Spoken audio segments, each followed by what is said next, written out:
Jumpa kembali Sobat All About China.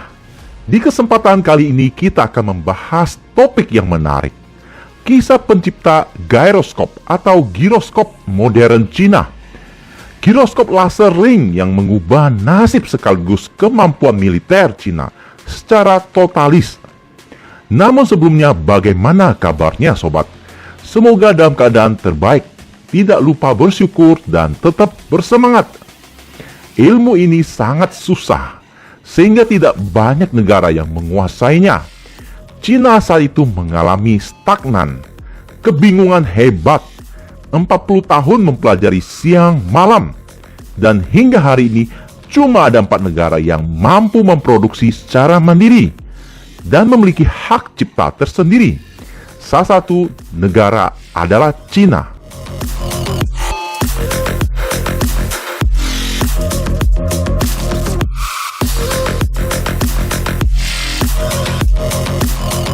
Cao Polong, itulah bapak pencipta giroskop laser Cina.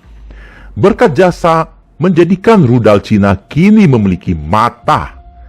Itulah julukan untuk beliau. Tanpa jasanya, maka setengah rudal canggih milik Cina boleh dikatakan buta alias tidak presisi.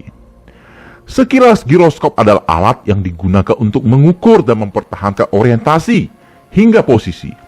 Jadi singkat, giroskop berfungsi untuk membuat kestabilan tingkat tinggi pada objek. Tanpa kestabilan, maka tidak ada akurasi hingga presisi. Teknologi ini yang menjadi landasan pengembangan bagi bidang baru.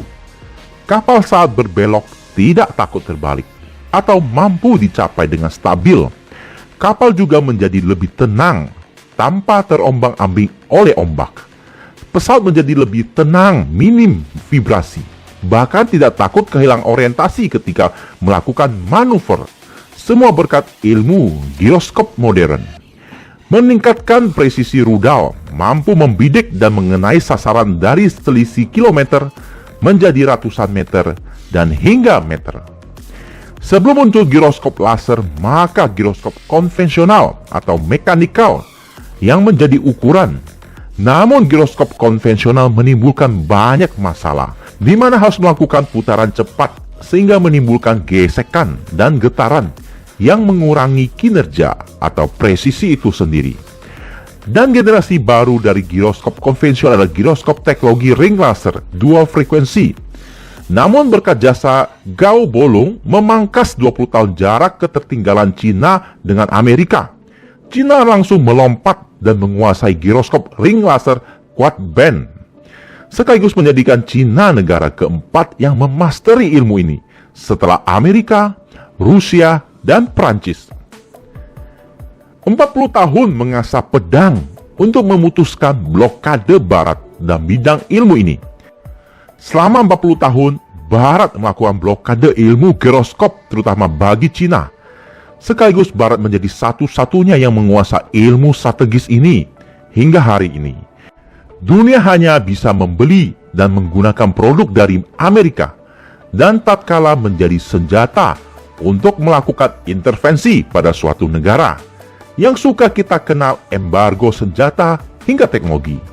Namun berbeda dengan Cina, Cina sanggup mengasah pedangnya sendiri dan memotong tali belenggu tersebut, sehingga mereka tidak lagi bisa didikte, dikendalikan dari giroskop modern. Sebab kini mereka bisa memproduksi dan memasteri ilmu tersebut. Hingga hari ini, giroskop dikembangkan terus. Dari mechanical giroskop, lalu optical ring giroskop, ada fiber optical giroskop, lalu microelectromechanic system atau MEMS giroskop, MEMS, dan sebagainya. Namun masing-masing memiliki keunggulan dan kelemahan dan diaplikasikan pada bidang masing-masing. Kalau untuk smartphone rumah tangga lebih memakai MEMS giroskop, dan untuk militer pesawat kapal rudal dominan memakai laser ring giroskop.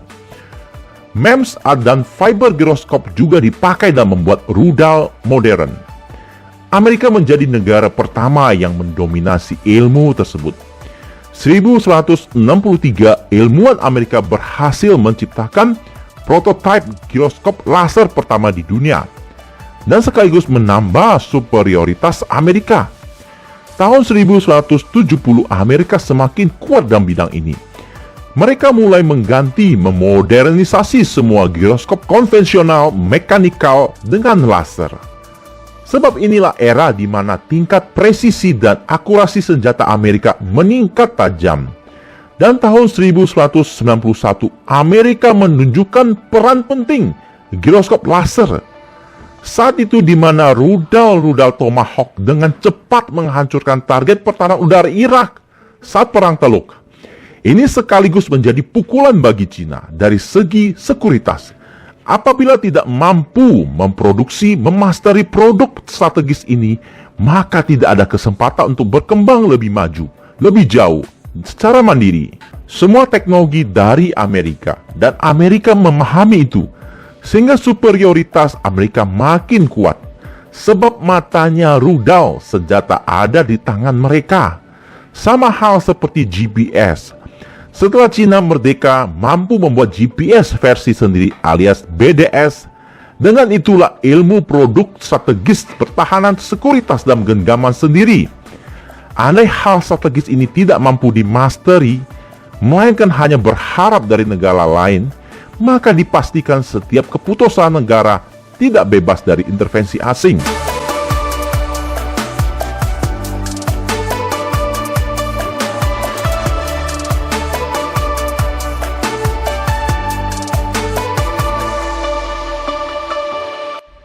Sekilas apa perbedaan satelit position seperti GPS, BDS dengan giroskop? GPS yang berada pada ketinggian bumi dan dipengaruhi berbagai jenis intervensi gangguan seperti cuaca, dan apabila terjadi peperangan, satelit dihancurkan terlebih dahulu. Maka semua akan melakukan tugasnya dengan sistem manual atau mengandalkan giroskop untuk mencapai presisi dan akurasi. Giroskop tidak mudah diintervensi dan mampu mengelola informasi secara real-time, sebab berada langsung pada objek tersebut, berbeda dengan GPS, berada di atas dan tidak se-real-time giroskop dalam mengelola informasi. Dengan dipandu giroskop dan GPS otomatis mencapai presisi dan akurasi yang sangat tinggi. Cina memulai mempelajari ilmu ini sejak tahun 1160. 40 tahun stagnan, tumbuh kempis, keterbatasan sumber daya manusia saat itu, manufaktur terbatas, pengetahuan terbatas, dan ilmu ini sendiri sangat susah. Hingga hari ini cuma ada 4 negara yang memasteri ilmu ini secara mandiri. Awal mulanya Chuan Xuesen atau salah satu founder NASA, Bapak Roket Antariksa Cina, menulis 2 halaman. Konsep kerja giroskop. Saat itu ilmuwan Cina tak mampu memahaminya. Tak ada yang bisa memecahkan kode itu. Oleh itu dikenal dengan kode Chuan Xuesen. Namun datang Gao Bolong 1170-an dan berhasil memecahkan kode Chuan Xuesen. 20 tahun beliau menghabiskan waktu di lab dengan ditemani makanan sederhana, kadang mie instan dan kadang berpakaian seadanya, kaos oblong. Sebab sudah lewat jam kerja, beliau tetap memilih tinggal di lab, maka dijuluki Bapak Akademi Kaos Oblong $5, namun menghasilkan ratusan juta dolar. Memasang mata bagi senjata canggih. 20 tahun susahnya memasteri ilmu ini, sebab diblokade oleh Barat. Selain tidak boleh dijual ke Cina, bahkan materialnya sendiri tidak dijual. Namun Gao Bolong dan tim tidak putus asa. Mereka mengasah pedang di lab, menghabiskan 15 jam sehari untuk bekerja. Setiap tahun menghabiskan 2000 jam. Dan selama 20 tahun, akhirnya takdir memuliakan mereka. Usaha tidak pernah mendustai hasil. Cina tahun 1194 memproduksi sendiri prototipe giroskop ring laser pertama mereka, dan membuat Barat gempar, sebab negara miskin mampu menguasai ilmu strategis dan perlu sumber daya manusia yang mahal. Proyek ini juga mahal, bahkan melompati Barat dan mengembangkan quad band giroskop ring laser. Hingga hari ini Cina terus mengembangkan mata senjata mereka, yakni giroskop dengan kemajuannya dan sesuai zaman dan tuntutan. Sekali lagi, China menjadi negara keempat yang mampu memproduksi dan memasteri ilmu ini secara mandiri, bebas dari intervensi setelah Amerika, Rusia, dan Prancis.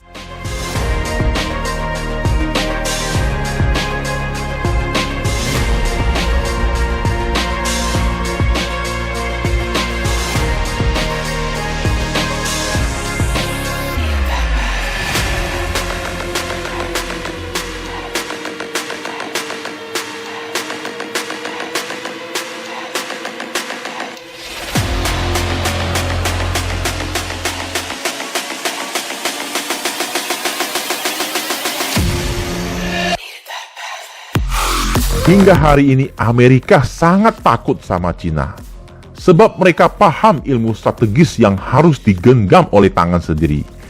Tidak takut diembargo lagi, apalagi dipersulit, sebab tidak patuh kepada negara adik kuasa Amerika dan kawan-kawan. Kini tersisa semikonduktor. China juga akan memasteri ilmu ini tanpa memakai arsitektur Amerika yang dilarang, yang membuat China mengalami stagnansi. Banyak negara tidak mengerti, namun sumber daya manusialah yang terbatas yang membuat mereka tidak bebas intervensi, sebab masih menggunakan teknologi barat atau Amerika. Berbeda dengan China, makanya sekali lagi Amerika takut dan paham bahwa ini bisa menjadi ancaman bagi mereka ke depan. Sebab ini tipikal negara yang cerdas, mampu berdiri di atas kaki sendiri. Hal-hal strategis mereka tidak ingin hilang kendali, apalagi dikendalikan. Dengan suksesnya China menciptakan giroskop laser secara mandiri dan diimplementasikan pada setiap senjata China saat ini, mampu mengoreksi akurasi presisi dari ratusan meter menjadi meter, membantu flight controller pada pesawat. Oleh sebab itu China tidak takut sama sekali dengan blokade barat, sebab senjata dan semua instrumen pendukung mampu mereka produksi sendiri.